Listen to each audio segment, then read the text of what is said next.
Operaciones como la de hoy en Hernani hacen reforzar la confianza que tiene el Partido Popular en lo que está haciendo el Ministerio del Interior, o todavía queda algún pozo de duda por lo que estamos apuntando, por esa doble baraja que se puede estar manejando y por lo que se puede estar haciendo, y se está haciendo de hecho en cárceles como la de Nanclares de Oca, que se están llenando de etarras teóricamente arrepentidos. Bueno, el Partido Popular siempre ha sido muy leal a la política antiterrorista porque hemos entendido que no se podía jugar con un tema tan sensible para los ciudadanos y para la democracia como es el terrorismo.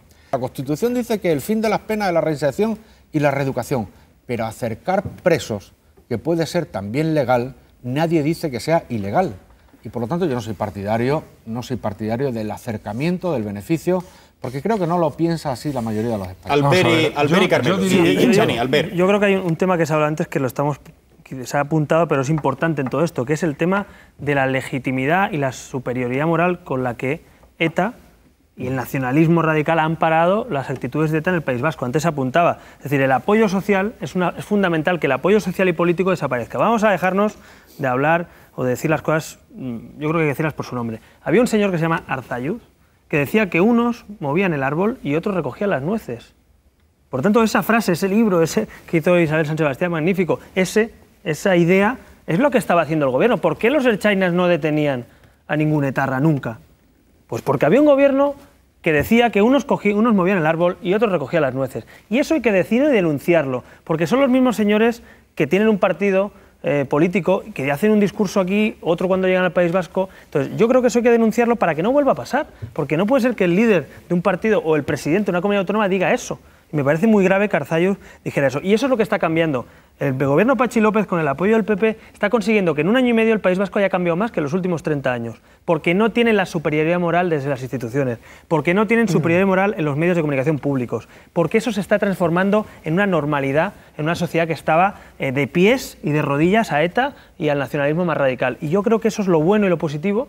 Y eso también va a propiciar un cambio respecto a que la gente denuncie a la gente que participa de ETA, no como pasaba hasta la fecha, que escondían a gente o que protegían. ¿Seguirá pasando? Sí, pero menos. Y cada vez tendrá que ser más deplorable aquel que proteja a un etarra. Yo creo que eso es el gran cambio político que se ha visto en el País Vasco en los últimos años. Hay que decir que la Ertzaintza llevaba, se dice pronto, 9 años sin detener a un solo terrorista. Había detenido a algunos jóvenes insertos en el terrorismo callejero y no tenía esa división. Sí, y digo, lo de la Tigresa me ha parecido un error en esa política. Un error evitable. Hay, sin embargo, otros que se han separado de la banda y que me parece muy bien, porque con ETA tenemos que acabar. Yo creo que vamos a acabar con ETA por aniquilamiento. Porque no se puede confundir el concepto de arrepentimiento, que es un concepto absolutamente moral, que es que al asesino le pesa en su conciencia que ha matado. Hombre, pues claro, a él y a toda la población penitenciaria de este país. Nanclares de Oca no es un balneario. Pero a ver, yo tampoco un balneario las prisiones que hay fuera del País Vasco. En el tema precisamente... Por lo tanto, hagamos lo que tenemos que hacer. Un poco a lo que decía Alfonso. O sea, tú puedes utilizar los instrumentos y la legislación vigente y estrujarla y apretarla y buscar los últimos rincones. Lo que no puedes es superar esas líneas. Y lo que tiene que haber aquí es un proceso pues de luz y taquígrafos. No significa que vayamos todos a ver lo que pasa en esa cárcel. Significa simplemente que se explique si hay algún proceso abierto de acercamiento, si es una política penitenciaria determinada, si es una política que el Ministerio ha abierto por alguna causa determinada. Claro, porque ha sido negociada. Y hay otro problema, Carmelo, que decías tú, que era Carmelo.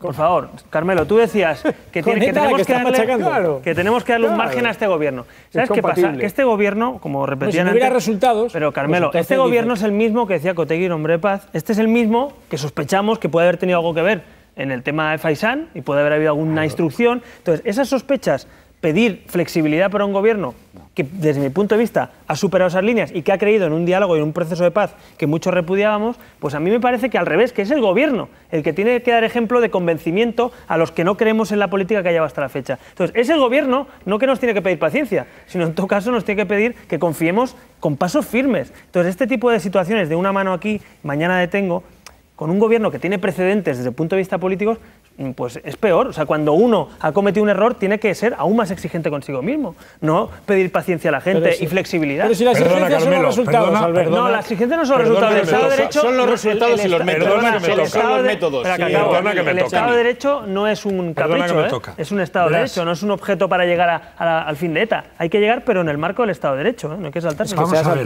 perdona, decía Carmelo algo que me sonaba. Hay que acabar, lo importante es que esto acabe. No.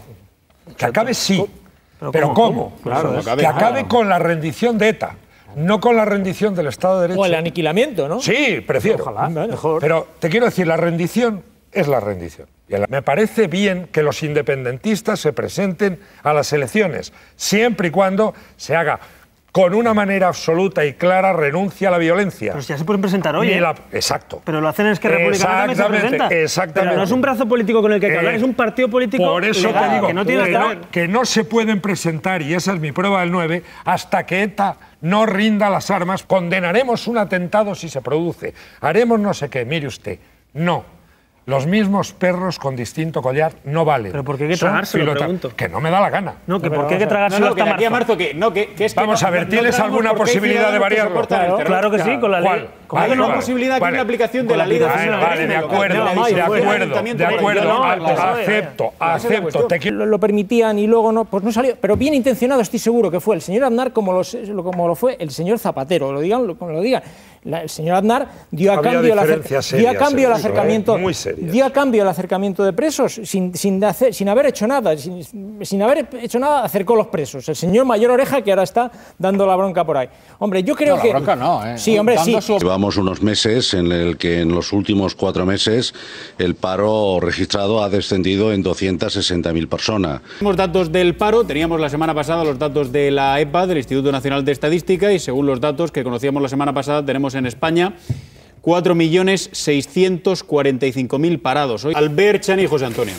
Yo creo que el dato hay que tomárselo como tendencia. Es decir, el que sean más o menos veraces lo serán todos, como decía Carmelo. Por tanto, en todo caso, la tendencia parece que es un poco a la baja, pero es verdad que son bastante coyunturales. Es decir, estamos en una campaña de verano, el segundo país que recibe más turistas del mundo, y por tanto no nos debería extrañar mucho que sea en esta campaña cuando pasa esto, ¿no? El problema vendrá en otoño, seguramente. Tenemos un otoño caliente porque se van a reducir las infraestructuras de fomento, como comentamos.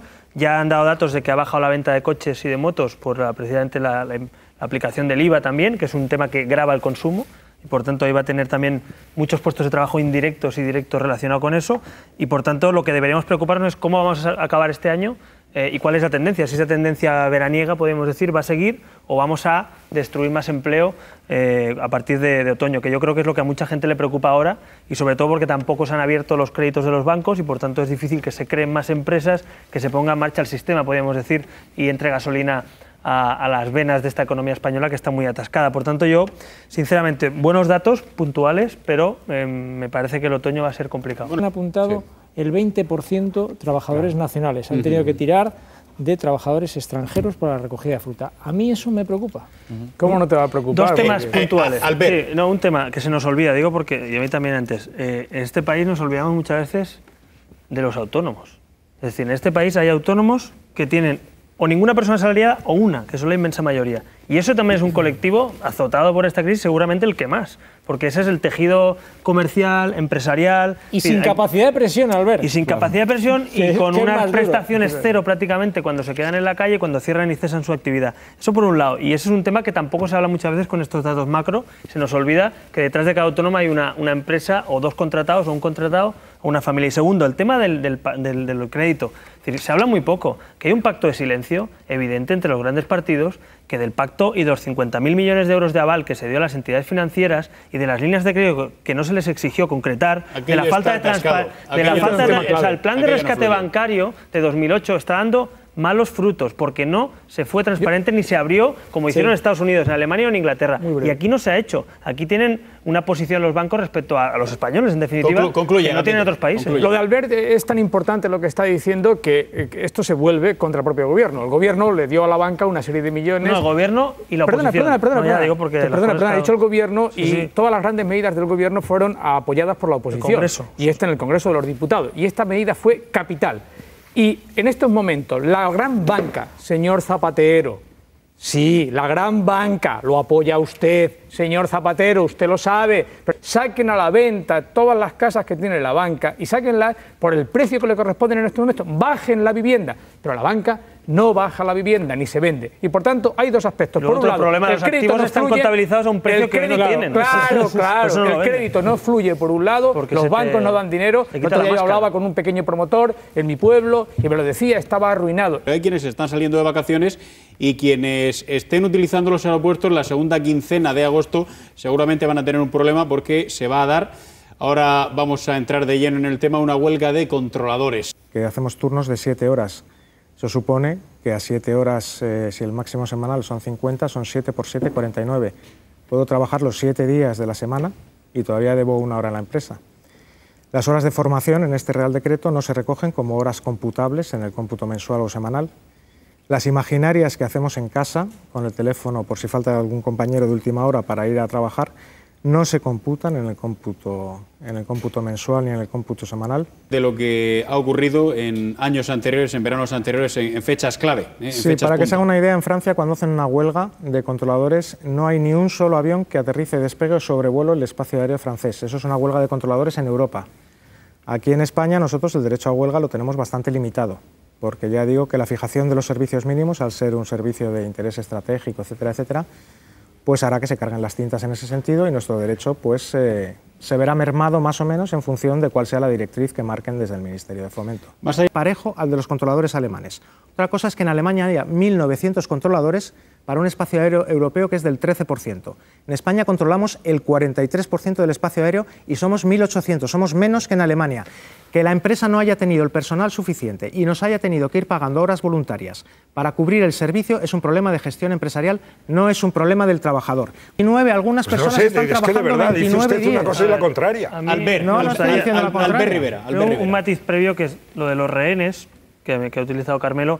A mí me parece que esto trae a colación otras cosas, que rehenes, muchas huelgas nos convierten en rehenes a los ciudadanos. La del metro, cuando cortan una autopista, cuando hacen huelga de... Y escucha, y la del metro, se parece un poco. Y la del metro se parece, claro. No, pero yo lo que digo es que, a ver, por lo menos yo no voy a caer en lo que creo que es fácil, que es colectivos que cobran mucho dinero y que son ricos desde el punto de vista económico, ni le voy a usted a privar de sus derechos laborales porque cobre 5.000 euros al mes, porque el derecho le asiste igual, ni le voy a llamar a usted más grave que a otro por hacer rehenes, porque me parece igual de rehén el que se queda en un metro que el que se queda en un autobús que el que se queda en un aeropuerto. Por tanto, me parecen igual de mal todos, también se lo digo. Es decir, creo que tenemos que regular el derecho a huelga una vez por todas en este país, que se regula por un decreto preconstitucional. Y nadie tiene narices a llevar ese debate al Congreso, al Senado y a donde haga falta. Y eso es un tema que tendremos que abordar tarde y temprano para que esto no pase. Dicho eso... Albert, vas a seguir con tu exposición, te va a contestar Daniel, vamos a seguir con el debate, pero va a ser después de la publicidad. Estamos enseguida.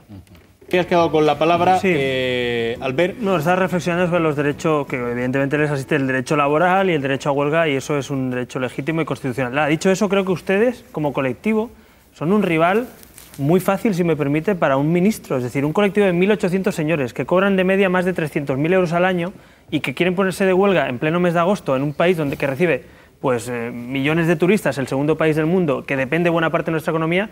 Desde luego el escenario para el ministro es fantástico. Y en eso creo, sinceramente, le han ganado la batalla. Ha ganado la batalla mediática, política, comunicativa y legislativa, por lo que veo. Entonces yo creo que ustedes han reflexionado sobre eso. ¿Es el momento de hacer una huelga justo este mes de agosto? ¿Se han planteado no hacerla, buscar otras alternativas que no tenga la opinión pública en contra? Insisto, desde sus derechos que les asiste, no dudo de ellos. Pero tenemos muchos menos derechos que cualquier otro colectivo en España en este momento. Fíjese si tenemos pocos derechos, que el Real Decreto que han publicado el viernes, que no conocemos pero que tenemos el borrador, que sienta unas condiciones que no tienen parangón con el resto de los controladores europeos, exigimos que lo apliquen ya, porque por lo menos es un marco al que agarrarnos. Sí, pero yo le he hecho otra pregunta, si me permite. Le he hecho una pregunta.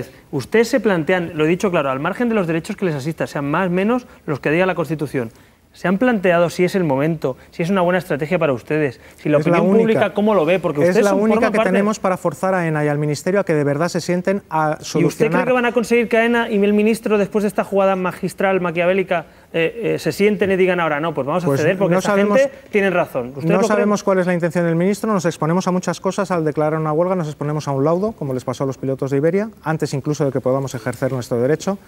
¿Por qué razones usted no comparte la posición que mantienen en esta pugna o en este conflicto los controladores aéreos con el Gobierno. Bueno, yo creo que están exagerando y forzando el discurso hasta límites auténticamente disparatados. Cuando empiezan a hablar de esclavitud en un mundo donde hay auténticos esclavos, donde hay cientos de millones de esclavos de verdad, la cosa es realmente ridícula. Cuando se habla de acoso laboral con esa facilidad, yo no sé si han visto ustedes un vídeo que está en internet y que lo ha publicado 4, donde aparece un cargo directivo, es operativo de un controlador, pero un cargo directivo de ENA, simplemente quitando unos carteles que contenían graves insultos contra el ministro y contra otras personas. No quita todos los carteles que hay reivindicativos en la sala, que los controladores, muchos de ellos han decidido poner ahí como si fueran dueños del mobiliario y pudieran ellos decidir qué decoración tiene que tener la sala, ¿no? Que parece que no solo son trabajadores, sino que son los dueños de la sala. Pues esta persona simplemente se dedica a quitar estos carteles. Hay gente que le llama fascista y que anima a otros a que le llamen fascistas, y esto lo ponen como ejemplo de acoso laboral. Yo entiendo que el que está siendo acosado es la persona que ha entrado ahí. Además, le están filmando probablemente sin su permiso. Por favor, presenten ante la opinión pública esos turneros. Los turneros ya han sido presentados y han sido denunciados en Inspección de Trabajo y están denunciados en los juzgados, como bien sabrás. Otra cosa es que, pues yo entiendo que la gente en momentos de lucha, pues hay gente que arrima el hombro y hay gente que prefiere optar por otras vías, como son los puestos de gestión, como ese compañero del que hablaba, que iba retirando nuestros carteles. Es decir, nosotros en la sala tenemos unos paneles en los que podemos poner información sindical. Al margen de los historiales personales y profesionales en este caso, pero vamos a una cuestión que yo creo que sí que conviene aclarar, que es: usted, señor Capella, dice que no está en la posición de la Unión Sindical de Controladores Aéreos. El señor Zamid nos ha explicado, para solucionar el problema que tenemos en España ahora mismo en los aeropuertos, qué se tendría que hacer a juicio de la Unión Sindical. A juicio suyo, de usted, ¿qué cosas inmediatas tendrían que hacerse para que no tuviésemos lo que vamos a tener en los aeropuertos pasado el 15 de agosto? Y concrete, por favor. Liberalizar y privatizar tan rápido como se pueda, abrir a la competencia del servicio para no solo garantizar la seguridad, sino también garantizar la eficiencia, porque los controladores siempre hablan de seguridad un poco para meter el miedo en el cuerpo a la gente. Está colapsado. Llevamos 6 meses trabajando en unas condiciones salvajes y no hemos paralizado ningún país. Que ejercitar todas las acciones que están en derecho. El debate que se está dando en estos momentos en el país, ese debate no se está dando. Efectivamente. ¿Sabe usted por qué no se está dando? Porque ustedes van a la huelga. No, pero nosotros... Seguramente, pero ese debate, la huelga, eso es el día de hoy, pero el debate viene siendo desde diciembre del año pasado otro distinto, porque no se ha hablado de huelga. El 46% de ustedes entiende que sí, que el gobierno tiene que ser más duro con los controladores aéreos. El 54% de ustedes entiende que no, que el gobierno no tiene que ser más duro con los controladores. Y caballeros, muchas gracias. Nos vemos mañana cuando sean más o menos las 10 de la noche. Que descansen.